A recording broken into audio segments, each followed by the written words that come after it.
নমস্কাৰ বন্ধু বান্ধৱীসকল স্বাগতম জনাইছো job education YouTube channel to জবলৈ টু জব চেনেলৰ জৰিয়তে আমি অসম তথা ভাৰতৰ চৰকাৰী বেচৰকাৰী চাকৰি বিজ্ঞাপন আলোচনা কৰোঁ।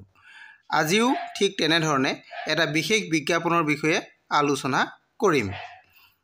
গতিকে বন্ধু বান্ধৱীসকল ভিডিঅ'টো শেষলৈকে চাব। আমি এই ভিডিঅ'ৰ জৰিয়তে কোন বিভাগত নিযুক্তি হ'ব, কিমানটা খালী পদ আছে, বয়স কিমান হ'ব লাগিব আৰু শিক্ষাগত অৰ্হতা কিমান লাগিব, আবেদনৰ অন্তিম তাৰিখ, দৰমহা কিমান হ'ব, এই সকলোবোৰ জানিবলৈ আপোনালোকে ভিডিঅ'টো শেষলৈকে চাব। যদি আপোনালোক মোৰ চেনেলত প্ৰথমবাৰলৈ আহিছে তেনেহ'লে চেনেলটো ছাবস্ক্ৰাইব কৰি দিব। বন্ধু বান্ধৱীসকল আহক আমি এতিয়া ভিডিঅ'টো আৰম্ভ কৰোঁ। বন্ধু বান্ধৱীসকল আজি মই SSC ফালৰ পৰা প্ৰকাশ পোৱা এটা বিজ্ঞাপনৰ বিষয়ে আলোচনা কৰিম। এই বিজ্ঞাপনটো প্ৰকাশ কৰা হৈছে SSC ফালৰ পৰা আৰু কম্বাইন হায়াৰ ছেকেণ্ডেৰী লেভেল এক্সামিনেশ্যনৰ কাৰণে প্ৰকাশ কৰিছে। এইটো 2004ত প্ৰকাশ কৰিছে। ইয়াৰ কাৰণে আপোনালোকে এপ্লাই কৰিব লাগিব। এপ্লাই কৰিবৰ কাৰণে 8 এপ্ৰিল 2004ৰ পৰা ইয়াৰ এপ্লিকেশ্যন আৰম্ভ হৈছে আৰু 7 মে 2024লৈকে এপ্লিকেশ্যন চলিব।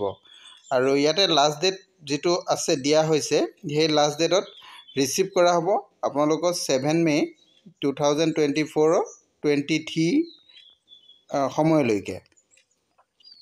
আৰু আপোনালোকৰ যিটো পে'মেণ্ট হয় ইয়াতে যিটো পে'মেণ্ট আমি কৰিব লাগিব সেই পে'মেণ্টটোৰ কাৰণে আপোনালোকে 8 মে ভিতৰত পে'মেণ্ট কৰিব লাগিব। আৰু ইয়াতে সকলোখিনি কথা উল্লেখ কৰি দিছে, আপোনালোকে ভাল ধৰণে চাই ল'ব। এইটো প্ৰথম অপশ্যনটো দিয়া হৈছে আপোনাৰ প্ৰথমটো আপোনালোকে নিশ্চয় দেখা পাইছে, এইটো এপ্লিকেশ্যনৰ ষ্টাৰ্টিং আৰু এণ্ডিং ডেট, আৰু 2 নম্বৰটো আপোনালোকৰ ক্ল'জিং ডেটটো, আৰু 3 নম্বৰ যিটো দিছে এইটো পে'মেণ্টৰ ডেট, আৰু নেক্সটটো দিয়া হৈছে এইটো এপ্লিকেশ্যন যদি আপোনালোকৰ কিবা কাৰেকশ্যন থাকে তেতিয়াহ'লে কাৰেকশ্যন কৰিবলৈ হ'লে আপোনালোকে 10 মে'ৰ পৰা 11 মে'ৰ ভিতৰত আপোনালোকে কাৰেকশ্যন কৰিব পাৰিব। আৰু ইয়াতে চিডিউলটো দিয়া হৈছে এক্সামিনেশ্যনৰ কম্পিউটাৰ বেছ এক্সাম হ'ব, 2টা পৰীক্ষা ট্ৰাই 1 আৰু 2 দুটা ভাগত দিয়া হৈছে। ইয়াৰে এইটো জুন জুলাই 2004ত হ'ব আৰু এইটো নেক্সট যিটো 2 আছে টায়াৰ 2টো আপোনালোকৰ পিছত নটিফিকেশ্যন কৰা হ'ব বুলি উল্লেখ কৰা হৈছে। এইকেইটা আপোনালোকে দেখা পালে। এতিয়া আমি আহোঁ কি কি পদ আছে সেই পদখিনিৰ বিষয়ে জানিবলৈ আহক। ইয়াতে যিখিনি পদ আছে সেই পদখিনিৰ বিষয়ে আমি চাওঁ। প্ৰথম যিটো পদৰ কাৰণে আহিছে এইটো হৈছে lower division clerk LDC junior secretary assistant JSA। এই পদৰ কাৰণে প্ৰকাশ হ'ব।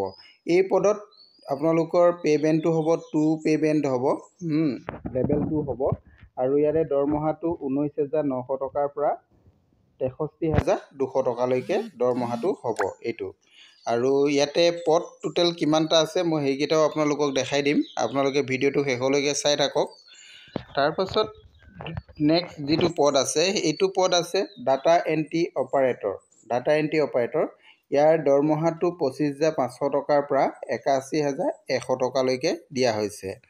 আৰু লেভেল যিটো 5 আছে এইটো লেভেল 4 হয় আৰু লেভেল 5ও আছে। আৰু লেভেল 5ৰ কাৰণে দৰমহাটো 29,200 টকাৰ পৰা 92,300 টকালৈকে দৰমহাটো হ'ব। আৰু নেক্সট যিটো 3 নম্বৰ পদ আছে এইটো হৈছে ডাটা এণ্ট্ৰি অপাৰেটৰ। এইটো গ্ৰেড A পদ হয়, গ্ৰেড A পদ হয়। ইয়াতে দৰমহাটো 25,500 টকাৰ পৰা 81,100 টকালৈকে দৰমহাটো হ'ব। এই 3টা পদৰ কাৰণে বিজ্ঞাপন প্ৰকাশ কৰিছে। ইয়াতে মুঠ ভেকেঞ্চি আমাৰ কিমান আছে, ইয়াত মুঠ ভেকেঞ্চি হ'ব আমাৰ 3,712টা টোটেল ভেকেঞ্চি ইয়াতে আছে। এইখিনিৰ কাৰণে আমাৰ এতিয়া আৰু কি কি বস্তু প্ৰয়োজন হ'ব এইখিনি আপোনালোকে ভালধৰণে চাই যাওক। ইয়াতে SC ST কাৰণে ৰিজাৰ্ভেশ্যনো থাকিব। এই পদখিনিৰ কাৰণে ৰিজাৰ্ভেশ্যন কিমান পদ ৰিজাৰ্ভেশ্যন থাকিব আমি সেইখিনিও ইয়াতে চাব পাৰিম। আৰু এডুকেশ্যনেল কোৱালিফিকেশ্যনটো আমাৰ কি থাকিব এইখিনিও চাব পাৰিম। আপোনালোকে ইয়াতে দেখা পাব, এইখিনি দেখুৱাই দিছে। এইখন এখন টেবুলত আপোনালোকক দেখুৱাইছে। টেবুলখন আপোনালোকে ভালদৰে চালে সকলোখিনি জানিব পাৰিব। আৰু ইয়াতে কি বস্তু আমাক লাগিব, ইয়াৰ কাৰণে এই পদৰ কাৰণে এপ্লাই কৰিবৰ কাৰণে আমাৰ ইলিজিবিলিটিটো দিছে। ইলিজিবিলিটি প্ৰথম আমি নেশ্যনেলিটি আমাৰ ইণ্ডিয়ান হ'ব লাগিব। নেশ্যনেলিটি ইণ্ডিয়ান বা নেপাল বা ভূটান, এই তিনিখন ৰাষ্ট্ৰৰ ভিতৰত হ'লে আমি এই পদৰ কাৰণে এপ্লাই কৰিব পাৰিম। আৰু ইয়াতে আৰু কি বস্তু আছে আমি চাওঁ। বয়সটো দিয়া হৈছে ইয়াতে, বয়সটো 1/8/2024 দিয়া হৈছে। ইয়াতে বয়সটো আপোনালোকৰ 18 পৰা 27 বছৰ ভিতৰত হ'ব লাগিব। 18 পৰা 27 বছৰ ভিতৰত এজটো হ'ব লাগিব।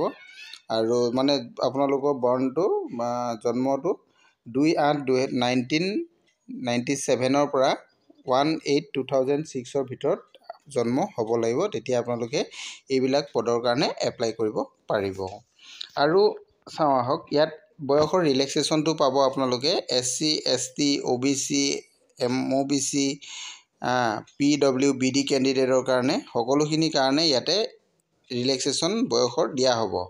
ইয়াতে চাৰ্টটো আপোনালোকক দেখুৱাই দিয়া হৈছে।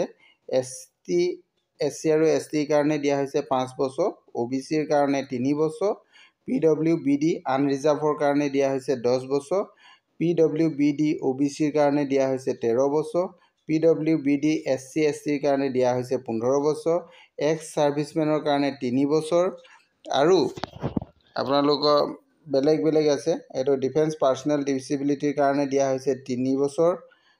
তেনেকৈ ইয়াতে বিভিন্ন ধৰণৰ কোৱালিটিত ৰিলেক্সেশ্যনটো আপোনালোকে পাই যাব। আপোনালোকে ভালধৰণে চাই ল'ব কোনটো আপোনালোকৰ এজত পৰে। এইখিনি চাই ল'লে আপোনালোকে সিমান বয়সলৈকে এপ্লাই কৰিব পাৰিব। ইয়াতে মেক্সিমাম 45 ইয়াৰ্ছলৈকে আপোনালোকে এপ্লাই কৰিব পাৰিব। ভালধৰণে আপোনালোকে চাই ল'ব, নিজৰ কোনটো কাষ্টত কেটেগৰীত পৰে সেই কেটেগৰীটো আপোনালোকে চালেই গম পাই যাব। আৰু ইয়াৰ কাৰণে আমি যিহেতু গম পাইছোঁ হাই ছেকেণ্ডেৰী পাছ লাগে। হাই ছেকেণ্ডেৰী পাছৰ এক্সামিনেশ্যনটো আমি দিব লাগিব। তাৰপিছত পাছ কৰিলে আমি এইখিনি পদৰ কাৰণে কৰিব পাৰিম। আৰু বিশেষ আপোনালোকক এই বিজ্ঞাপনটোত যিমানখিনি বস্তু দিয়া হৈছে সকলোখিনি আপোনালোকে বিতংকৈ চাই ল'ব। মই যিখিনি মেইন ইম্পৰ্টেণ্ট হয়, মই ইম্পৰ্টেণ্ট পইণ্টকেইটা আপোনালোকক দেখাই দিব বিচাৰিছিলোঁ। এতিয়া মই আপোনালোকক যিখিনি দেখাইছোঁ এইখিনি আপোনালোকে ভালধৰণে লক্ষ্য কৰি ল'ব।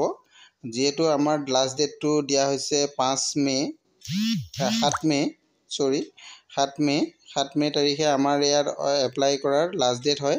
আৰু পে'মেণ্টৰ কথাও আছে। আমি এতিয়া পে'মেণ্টটো কিমান কৰিব লাগিব এই বিষয়েও আমি ইয়াতে চাব লাগিব। আমি কিমান টকা পে'মেণ্ট কৰিব লাগিব। পে'মেণ্টটো যিহেতু আমি অনলাইন মোডত কৰিব লাগিব, মই পে'মেণ্টৰ অপশ্যনটো আপোনালোকক দেখাই দিব বিচাৰি আছোঁ। আপোনালোকে ভিডিঅ'টো শেষলৈকে চাই থাকিব, তেতিয়া সকলোখিনি কথা আপোনালোকে জানিব পাৰিব। আৰু কেনেধৰণে অনলাইন এপ্লাই কৰিব লাগিব, ক'ত আমি যাব লাগিব, এইখিনি কথাও ইয়াতে উল্লেখ আছে।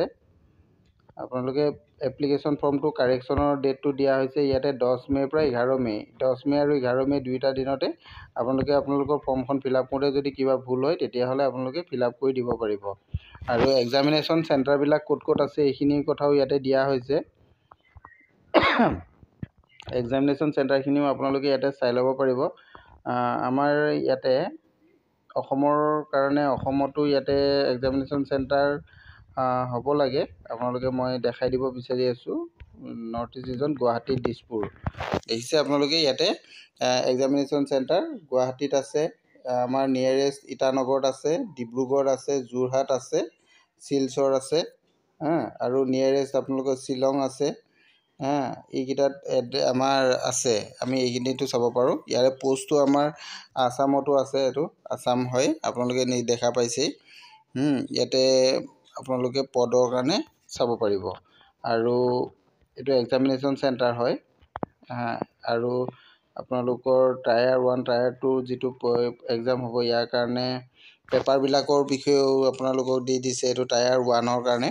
টায়াৰ 1ৰ কাৰণে যিটো লেংগুৱেজ ইংলিছ হয়, এইটো বেছিক নলেজৰ ভিতৰত এইটোত আপোনালোকৰ 25/50 মাৰ্কছৰ হ'ব। আৰু জেনেৰেল ইণ্টেলিজেঞ্চৰ 25/50 হ'ব। আৰু কোৱান্টিটিভ এটিটিউডৰ হ'ব আপোনালোকৰ 25/50 ভিতৰত, আৰু জেনেৰেল এৱাৰনেছত 25/50 হ'ব। এইকেইটা হ'ব। আৰু ইয়াতে আপোনালোকৰ যিহেতু কম্পিউটাৰ বেছড হ'ব পৰীক্ষাটো, আপোনালোকে চাই ল'ব পাৰিব। নেক্সট আছে তেনেকৈ আপোনাৰ টায়াৰ 2 আছে। টায়াৰ 2টো তেনেকৈ দিয়া হৈছে selection medium 1, mathematics and abilities আছে 30 মাৰ্কছৰ, আৰু মডিউলছ 2 আছে ৰিজনিং এণ্ড জেনেৰেল ইণ্টেলিজেঞ্চৰ 30 মাৰ্কছ, টোটেল 60 মাৰ্কছৰ হ'ব আপোনালোকৰ এইটো এক্সামৰ কাৰণে। এইটো 1 আৱাৰ্ছৰ কাৰণে এক্সাম হ'ব। আৰু গোটেইখিনি মডিউলখিনি আপোনালোকক দি দিছে, গোটেইখিনি আপোনালোকে ভাল ধৰণে চাই ল'ব। চিলেকশ্যন মডিউলকেইটা গোটেইকেইটা বস্তু ইয়াতে দি দিয়া হৈছে, আপোনালোকে এপ্লাই কৰিব পাৰিব। আৰু আমাৰ এতিয়া আমি পে'মেণ্টৰ কথাটো আহিছোঁ। পে'মেণ্টৰ কথাটো ইয়াতে কিমান টকা পে'মেণ্ট কৰিব লাগিব, আমি কেনেধৰণে পে'মেণ্ট কৰিব লাগিব, এইখিনি কথাও ইয়াতে উল্লেখ আছে। মই চাই আছোঁ, আপোনালোকক দেখাই দিব বিচাৰি আছোঁ ক'ত এইটো বস্তু দেখিছে। ইয়াতে যিহেতু বিজ্ঞাপনটো বহুত দীঘল হয়, আপোনালোকে ইয়াতে অৰিজিনেল কি বস্তু প্ৰডিউচ কৰিব লাগিব এইকেইটা কথা উল্লেখ কৰিছে। আধাৰ কাৰ্ড লাগিব, voter ID, driving licence, PAN card, passport, এইকেইটা বস্তু আপোনালোকৰ যি প্ৰয়োজন হ'ব পাৰে। নাথাকিলে অল্টাৰনেটিভ ডকুমেণ্টছ আপোনালোকে ইয়াতে দিব পাৰিব। আৰু পে'মেণ্টৰ কথাটো ইয়াতে উল্লেখ কৰা ক'ত আছে চাওঁ।